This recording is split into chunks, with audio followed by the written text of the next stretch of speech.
కాంగ్రెస్తోనే ఉన్నారు. 2014లో కాపులు మళ్ళీ తెలుగుదేశానికి షిఫ్ట్ అయ్యారు బికాస్ ఆఫ్ పవన్ కళ్యాణ్. అంటే 2009లో కాపులు చిరంజీవి వైపు మళ్ళారు. Chiranjeevi first priority, second priority కాంగ్రెస్కి ఇచ్చారు, థర్డ్ ప్రయారిటీ తెలుగుదేశానికి ఇచ్చారు ఓ రకంగా చెప్పాలంటే. కాబట్టి అక్కడ తేడా వచ్చింది అనమాట. ఒక 2009లో వాళ్ళు పూర్తిగా అస్తిత్వం చిరంజీవి వైపుకి వెళ్ళారు. ఇప్పుడు తర్వాత వచ్చేటోడికి ఇప్పుడు పవన్ కళ్యాణ్ని దాటి అటు వెళ్తారా బీజేపీ వైపుకి అంటే బీజేపీ స్ట్రాంగ్ గా మొన్న మంచి నోటి దగ్గరకు వచ్చిన ముద్దలు ఆక్కుంది.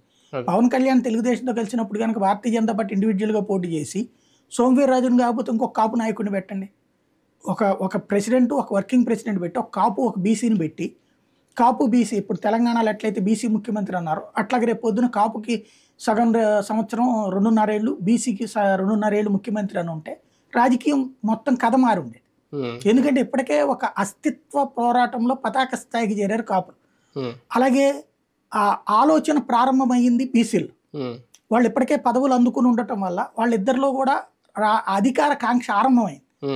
ఎంతసేపటికి వీళ్ళకేనా అన్నటువంటి ఫీలింగ్ రాబట్టినే కదా ఇప్పుడు కాపులు అంత సీరియస్ గా రియాక్ట్ అవుతుంది. కానీ ఇక్కడ ఏంటంటే అస్తిత్వం కోసం కాపులు పోరాటం చేశారు అనేది కరెక్టే, ఈసారి చాలా కష్టపడ్డారు అనేది. అస్తిత్వం కోసం కాపులు చేసిన పోరాటం ఎంత స్ట్రాంగ్గా ఉందో ఆ స్ట్రాంగ్నెస్ పవన్ కళ్యాణ్లో కనిపించిందా లేదా అనేది ఒకటి కీలకం. ఎందుకంటే ఆయన కంప్లీట్గా టీడీపీని